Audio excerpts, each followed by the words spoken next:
आप सभी का सुपर कंसेप्ट क्लासेस में स्वागत है। और आज की इस वीडियो में मैं आप लोगों को क्लास 12 इकोनॉमिक्स के टॉप 40 इंपॉर्टेंट एमसीक्यू क्वेश्चंस बताने वाला हूं, जो आप लोगों के एग्जाम के लिए बहुत ही ज़्यादा इंपॉर्टेंट होने वाला है।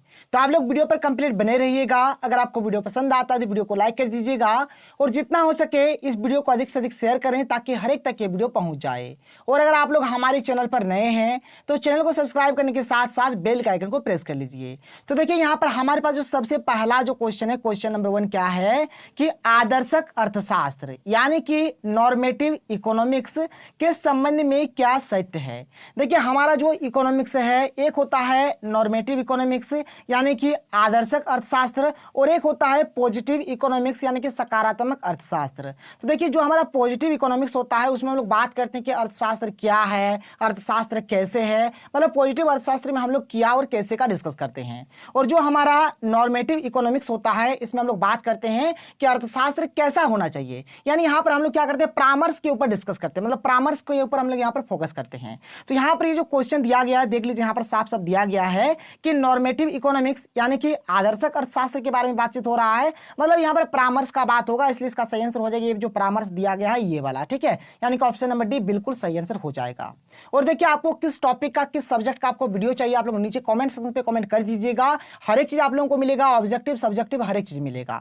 तो देखिए जो अगला प्रश्न है क्वेश्चन नंबर 2, तो क्वेश्चन नंबर 2 यहां पर हम लोग डिस्कस कर लेते हैं। देखिए क्वेश्चन नंबर 2 हमारे पास क्या है यहाँ पर, तो देखिए क्वेश्चन नंबर 2 क्या है कि किस अर्थव्यवस्था में केंद्रीय समस्याओं का समाधान बाजार शक्तियों के द्वारा होता है। यहाँ पर जो हमारे केंद्रीय समस्या जो होता है उसका जो समाधान होता है किस अर्थव्यवस्था के अंतर्गत होता है, यहाँ पर आपको बताना है। तो इसका सही आंसर हो जाएगा पूंजीवादी अर्थव्यवस्था, यानी कि क्वेश्चन नंबर 2 का राइट आंसर हो जाएगा ऑप्शन नंबर सी। आगे चलिए अगला क्वेश्चन देख लेते हैं, क्वेश्चन नंबर 3। तो क्वेश्चन नंबर 3 यहाँ पर क्या दिया गया है कि उत्पादन संभावना वक्र का दाहिनी और विवर्तित होने का क्या कारण है। तो इसका माने होता है तकनीकी विकास। क्या हो जाएगा, तकनीकी विकास, इसका सही आंसर हो जाएगा क्वेश्चन नंबर 3 का right answer option number C. आगे चलिए क्वेश्चन नंबर 4 देख लेते हैं। क्वेश्चन नंबर 4 यहाँ पर क्या देख लीजिए कि एक किसान 100 टन धान उत्पादन करने के लिए 120 क्विंटल गेहूं के उत्पादन का त्याग करता है। धान उत्पादन के लिए अवसर लागत क्या होगी। देखिए जब भी अवसर लागत का बात होगा तो जितना त्याग होता है वही हो जाएगा उसका राइट आंसर। तो यहाँ पर त्याग कितना हो रहा है, तो 120 क्विंटल गेहूं का यहाँ पर त्याग हो रहा है, इसलिए इसका सही आंसर हो जाएगा 120 क्विंटल गेहूं, इसका सही हो जाएगा। ठीक है, क्वेश्चन नंबर 4 का राइट आंसर हो जाएगा ऑप्शन नंबर सी। आगे चलिए अगला क्वेश्चन देख लेते हैं, क्वेश्चन नंबर 5। तो क्वेश्चन नंबर 5 यहाँ पर क्या है देख लीजिए, यहाँ पर क्वेश्चन नंबर 5 दिया गया है कि एक विवेकशील उपभोक्ता के लिए दो वस्तुओं, यहाँ पर दो वस्तुएं क्या क्या है, रसगुल्ला और गुलाब जामुन। देखिए रसगुल्ला गुलाब जामुन नाम सुनकर मुंह में पानी जैसा आ जाता है, खैर यहाँ पर पानी मत लाइए यहाँ पर आंसर का, यहाँ पर इस क्वेश्चन का आंसर दीजिए क्या है। फिर आगे देखिए रसगुल्ला और गुलाब जामुन दो यहाँ पर वस्तु है, फिर आगे क्या है कि निम्न बंडलों का सही अधिमान क्रम क्या होगा। देखिए जब भी अधिमान क्रम लिखने के लिए बोला जाएगा, मान के चलिए कोई दो वस्तु रहेगा, कुछ भी हो सकता है, जैसे कि यहाँ पर रसगुल्ला और गुलाब जामुन है तो कुछ भी हो सकता है। तो इस केस में आपको क्या करना पड़ेगा, जो सबसे अधिक वाला होगा उसको सबसे पहले लिखिएगा, जो कम वाला होगा मतलब सबसे पहले अधिक वाला को लिखना है, फिर धीरे धीरे घटते जाएगा। तो अगर आप लोग यहाँ पर देखेंगे तो ये 5 और 6 वाला सबसे ज्यादा है, इसलिए सबसे पहले हम लोग क्या करेंगे 5 6 वाला को लिखेंगे, कोई प्रॉब्लम नहीं है। फिर इसके बाद देखिए 4 5 वाला है तो उसके बाद हम लोग क्या करेंगे 4 5 वाला लिखेंगे, ठीक है। और उसके बाद क्या है 3 5 वाला है तो उसके बाद हम लोग क्या करेंगे 3 5 वाला लिखेंगे, कोई प्रॉब्लम नहीं है। तो सर आप लोग यहाँ पे देख सकते हैं, तो सबसे पहले हमने क्या लिखा, इसको लिखा, इसका मान है सी, तो सी हम लोग लिखेंगे। जो सी होगा किससे बड़ा होगा, देख लीजिए यहाँ पर सी किससे बड़ा होगा, यहाँ पर देखिए क्या दिया गया है 4 5 है, तो 4 5 किसका है, तो 4 5 है ए का, तो यहाँ पर हम लोग ए लिख देंगे, ठीक है। फिर 3 5 किसका है, तो 3 5 है हमारा बी का, तो यहाँ पर हम लोग बी लिख देंगे। तो ये हो जाएगा इसका सही क्रम, माने सबसे पहले सबसे बड़ा को लिखिए। तो सबसे पहले बड़ा में यहाँ पर क्या है सी है 5 6, तो सी लिखा जाएगा, ठीक है। फिर यहाँ पर क्या है ए वाला है तो ए लिखेंगे, फिर यहाँ पर बी वाला है तो बी लिखेंगे, मतलब सी ए बी, इस प्रकार से इसका आंसर हो जाएगा, यानी कि ऑप्शन नंबर डी बिल्कुल राइट आंसर होगा। फटाफट नोट कर लीजिए। आगे चलते हैं क्वेश्चन नंबर 6 देख लेते हैं।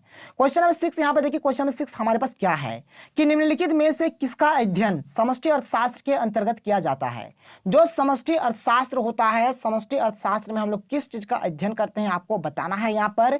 तो यहाँ पर हम लोग जो मतलब यहाँ पर अध्ययन करते हैं ना समष्टि अर्थशास्त्र में, तो देख लीजिए यहाँ पर जो सामान्य कीमत स्तर का जो निर्धारण होता है, इस चीज का हम लोग यहाँ पर इसका अध्ययन करते हैं। ये जो ऑप्शन है इसके अकॉर्डिंग यहाँ पर ये ऑप्शन नंबर डी बिल्कुल सही आंसर हो जाएगा। फटाफट नोट कर लीजिएगा। क्वेश्चन नंबर 7 देख लेते हैं। क्वेश्चन नंबर 7 यहाँ पर क्या दिया गया है, क्वेश्चन नंबर 7 है कि किसी वस्तु के उपभोग में एक अतिरिक्त इकाई से परिवर्तन करने करने पर कुल उपयोगिता में होने वाले परिवर्तन को क्या कहा जाता है, क्या बोला जाता है, आपको बताना है। तो यहाँ पर क्वेश्चन नंबर 7 का जो राइट आंसर हो जाएगा क्या हो जाएगा, ऑप्शन नंबर सी हो जाएगा, सीमांत उपयोगिता इसका सही आंसर हो जाएगा। क्वेश्चन नंबर 8 देख लीजिए, क्वेश्चन नंबर 8 यहाँ पर क्या दिया गया है। क्वेश्चन नंबर 8 की कुल उपयोगिता अधिकतम होगी जब सीमांत उपयोगिता का मान क्या होगा, जब उसका मान 1 हो जाएगा। क्या होगा, 1 हो जाएगा। तो यहाँ पर इसका सही आंसर हो जाएगा ऑप्शन नंबर बी, यानी कि 1 इसका सही आंसर हो जाएगा। आगे चलिए क्वेश्चन नंबर 9 देख लेते हैं। क्वेश्चन नंबर 9 क्या है, देखिए कि उदासीनता वक्र के संबंध में कौन सा कथन गलत है। कौन गलत है आपको बताना है, सही वाला नहीं बताना है, कौन तो गलत है उठो आपको बताना है।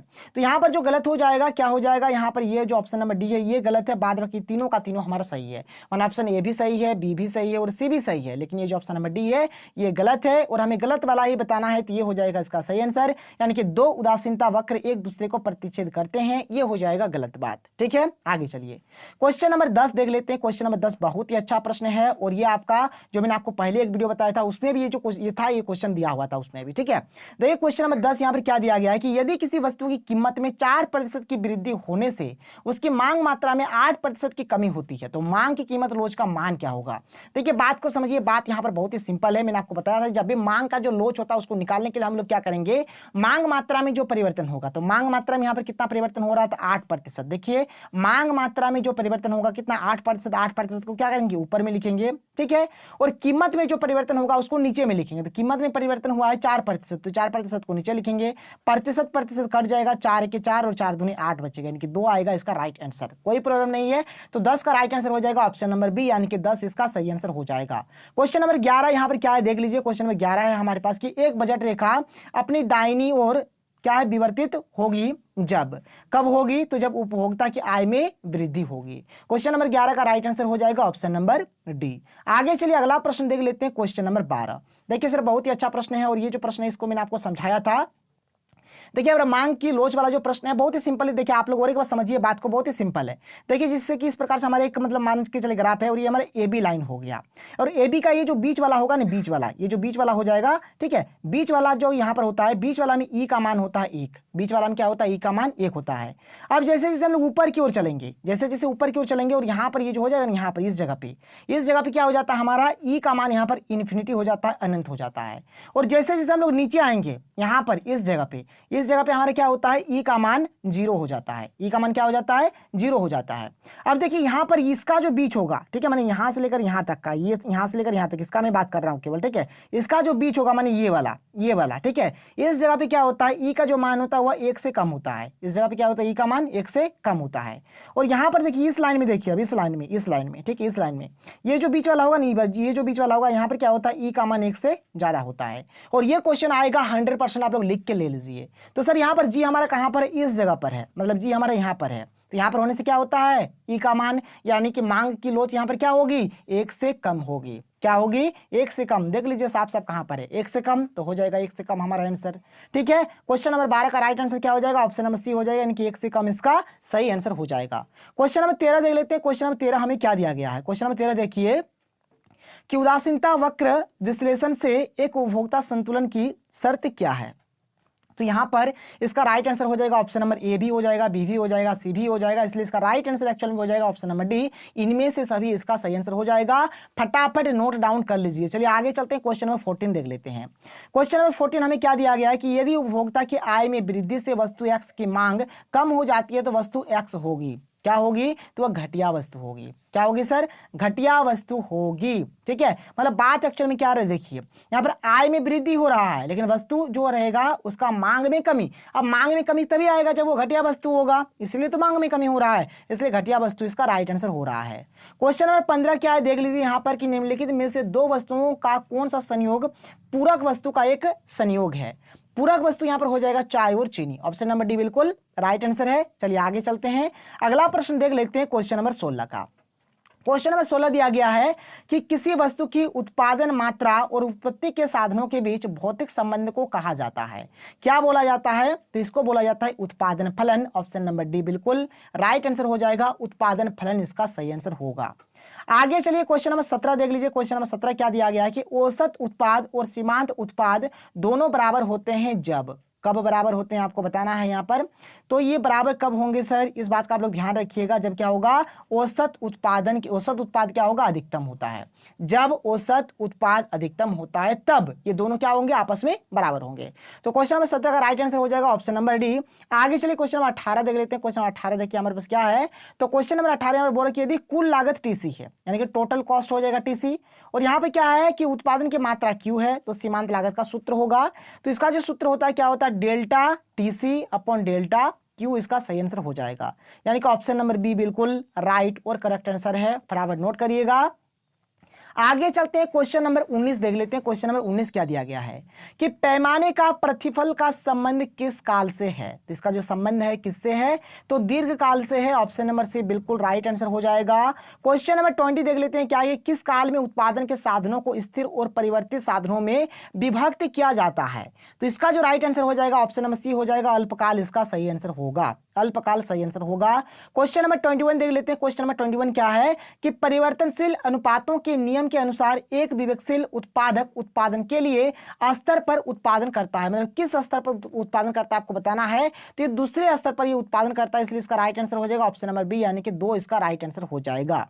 क्वेश्चन नंबर 22 देख लीजिए। क्वेश्चन नंबर 22 हमें यहां पर क्या दिया गया है। तो क्वेश्चन नंबर 22 बोल रहा है कि निम्नलिखित में से कौन औसत उत्पाद की विशेषता नहीं है, मतलब कौन विशेषता नहीं है, उठो आपको बताना है।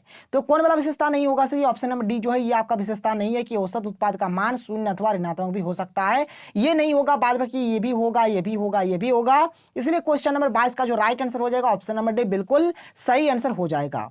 क्वेश्चन नंबर 23 देख लेते हैं। क्वेश्चन नंबर 23 हमें क्या दिया गया है, देख लीजिए कि जब सीमांत उत्पाद औसत उत्पाद से कम होती है तब औसत उत्पाद में क्या होता है आपको बताना है।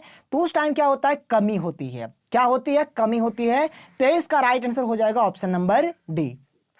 आगे चलिए क्वेश्चन नंबर 24 देख लेते हैं। क्वेश्चन नंबर 24 देखिए क्या है कि यदि उत्पत्ति के सभी साधनों को दुगुना करने पर उत्पादन में 3 गुना की वृद्धि होती है तो इसे कहा जाता है। तो इसे क्या कहा जाता है आपको बताना है। तो इसे कहा जाता है पैमाने का वृद्धिमान प्रतिफल। क्या बोला जाता है, पैमाने का वृद्धिमान प्रतिफल। क्वेश्चन नंबर 24 का ये जो क्वेश्चन नंबर 24 है इसका राइट आंसर हो जाएगा ऑप्शन नंबर सी। आगे चलिए क्वेश्चन नंबर 25 देख लेते हैं। देखिए क्वेश्चन नंबर 25 हमें क्या दिया गया है। तो क्वेश्चन नंबर 25 दिया गया कि उत्पादन के सापेक्ष कुल आगम में परिवर्तन की दर क्या कहलाती है। तो इसको बोला जाता है सीमांत आगम बोला जाता है। इनका ऑप्शन नंबर सी बिल्कुल सही हो जाएगा, सीमांत आगम इसका सही आंसर होगा। क्वेश्चन नंबर 26 क्या है देख लीजिए सर। क्वेश्चन नंबर 26 यहां पर दिया गया कुल लागत टीसी। देखिए कुल लागत को टीसी बोला जाता है, कुल स्थिर लागत को बोला जाता है टीएफसी, और कुल परिवर्तनशील लागत को बोला जाता है टीवीसी। तो इसमें संबंध क्या होगा बताना है। देखिए यहाँ पर कुल लागत है यानी टोटल कॉस्ट का बात रही है, जो टीसी होगा ना इसके और इसके जोड़ के बराबर होगा, यानी कि टीएफसी होगा प्लस क्या हो जाएगा टीवीसी होगा। मतलब ये टीसी जो होगा ये टीएफसी और टीवीसी के योगफल के बराबर होगा। तो क्वेश्चन नंबर 26 का यहाँ पर जो राइट आंसर होगा क्या हो जाएगा, जिसका आप लोग देख सकते हैं यहाँ पर ऑप्शन नंबर डी हो जाएगा सही। ठीक है, टीसी बराबर क्या है, टीएफसी जोड़ टीवीसी, इसका सही आंसर हो जाएगा। क्वेश्चन नंबर 27 क्या है देख लीजिए। क्वेश्चन नंबर 27 एक अच्छा क्वेश्चन है। क्या है कि जब किसी वस्तु की मांग तथा पूर्ति में समान दर से वृद्धि होती है तो संतुलन कीमत में क्या होता है। तो उस टाइम क्या होता है, कोई परिवर्तन नहीं है। मतलब यहाँ पर देखिए पूर्ति में भी वृद्धि हो रहा है, मांग में भी पूर्ति मतलब यहाँ पर मांग में भी वृद्धि हो रहा है। मतलब जिस प्रकार का डिमांड है उस प्रकार से सप्लाई हो रहा है, तो कोई परिवर्तन नहीं होगा, जिससे कि आप लोग साफ साफ यहाँ पर जान सकते हैं। आगे चलते हैं, अगला क्वेश्चन देख लेते हैं। क्वेश्चन नंबर 28 देख लीजिए। यहाँ पर क्वेश्चन नंबर 28 हमें यहाँ पर क्या दिया गया है। तो जैसे आप लोग देख सकते हैं यहाँ पर क्वेश्चन नंबर 28 दिया गया है कि किसी वस्तु की मांग यानी कि डिमांड क्या है, डी है। ठीक है, तब पूर्ति एस यानी कि सप्लाई जो है एस है। ठीक है, हो तो मांग अधिक की स्थिति को दर्शाया जा सकता है। यहां पर आप लोगों का क्या है सर, मांग यहां पर क्या है, मांग आपका अधिक है। मांग अधिक कब होगा, जाहिर सी बात है जब डी क्या होगा, बड़ा होगा एस से, यानी कि डी ग्रेटर देन एस। तो ये वाला कंडीशन जो होगा ये सही होगा। और इसको हम लोग क्या करेंगे, ये जो डी है ये देखिए इधर एस, अगर इधर आएगा तो माइनस एस हो जाएगा, और इधर क्या बचेगा, जीरो बचेगा।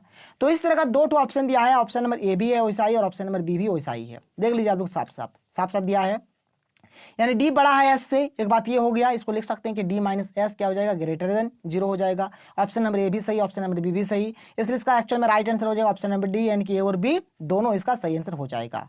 क्वेश्चन नंबर 29 देख लीजिए। क्वेश्चन नंबर 29 हमें क्या दिया गया है। क्वेश्चन नंबर 29 हमें दिया गया है कि किसी वस्तु की मांग की तुलना में पूर्ति में अधिक वृद्धि होने से साम्य मात्रा में क्या होगा, तो वृद्धि होगा। क्या होगा, वृद्धि। क्वेश्चन नंबर 29 का क्या हो जाएगा, ऑप्शन नंबर बी बिल्कुल राइट आंसर हो जाएगा। क्वेश्चन नंबर 30 देख लेते हैं। क्वेश्चन नंबर 30 यहाँ पर क्या दिया गया है, तो देखिए क्वेश्चन नंबर 30 क्या है, यहाँ पर भी आपको क्या निकालने बोला गया है, लोच का मान। तो लोच का मान कैसे निकालेंगे, अभी मैंने आपको समझा दिया।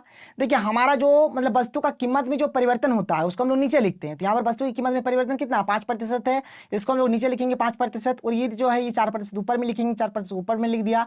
प्रतिशत प्रतिशत कट जाएगा तो बच्चा 4/5, और 4/5 को जब हम लोग भागा देंगे तो ये हमारा आ जाएगा 0.8। क्या आ जाएगा 0.8। तो इसका बिल्कुल राइट आंसर हो जाएगा ऑप्शन नंबर सी, यानी कि 0.8 बिल्कुल राइट आंसर हो जाएगा। क्वेश्चन नंबर 31 देख लेते हैं। क्वेश्चन नंबर 31 यहां पर हमें क्या दिया गया है कि मुक्त प्रवेश और निकास की स्थिति में मांग में वृद्धि का बाजार संतुलन पर क्या प्रभाव होगा, यहां पर आपको बताना है। तो इसका राइट आंसर हो जाएगा ऑप्शन नंबर ए, यानी कि साम्य कीमत और मात्रा दोनों में वृद्धि होगी। 31 का राइट आंसर हो जाएगा ऑप्शन नंबर ए। आगे चलिए क्वेश्चन नंबर 32 देख लेते हैं। क्वेश्चन नंबर 32 देखिए यहाँ पर क्या दिया गया है। क्वेश्चन नंबर 32 दिया गया है कि मांग अधिक की स्थिति में साम्य कीमत में क्या होगा। तो यहाँ पर क्या हो जाएगा, यहाँ पर वृद्धि हो जाएगा। ऑप्शन नंबर बी बिल्कुल सही आंसर हो जाएगा।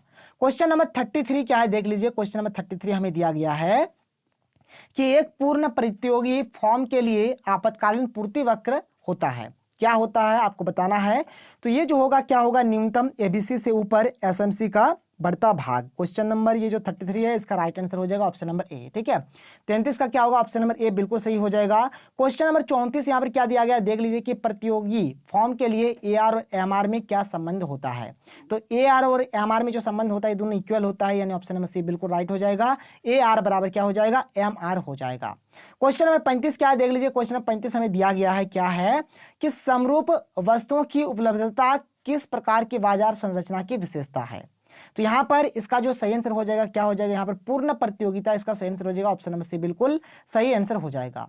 क्वेश्चन नंबर 36 देख लेते हैं क्या है कि टीआर यानी कि कुल आगम जो होता है वक्र के ढाल को क्या कहा जाता है। तो इसको बोला जाता है एमआर। क्या बोला जाता है, एमआर, यानी कि ऑप्शन नंबर बी बिल्कुल सही हो जाएगा। क्वेश्चन नंबर 36 का राइट आंसर होगा ऑप्शन नंबर बी। आगे चलिए क्वेश्चन नंबर 37 देख लेते हैं। देखिए क्वेश्चन नंबर 37 यहाँ पे क्या दिया गया है कि किस प्रकार की बाजार संरचना में कीमत सीमांत लागत से अधिक होती है। ठीक है, तो यहाँ पर इसका जो राइट आंसर हो जाएगा एकाधिकार। ठीक है, मतलब जहां पर एक आदमी का ही मतलब एक्चुअल में अधिकार होगा, मतलब एक ही विक्रेता होगा, मतलब ये चीज आप लोग यहाँ पर बोल सकते हैं। तो 37 का राइट आंसर क्या हो जाएगा, ऑप्शन नंबर सी यहाँ पर राइट आंसर हो जाएगा।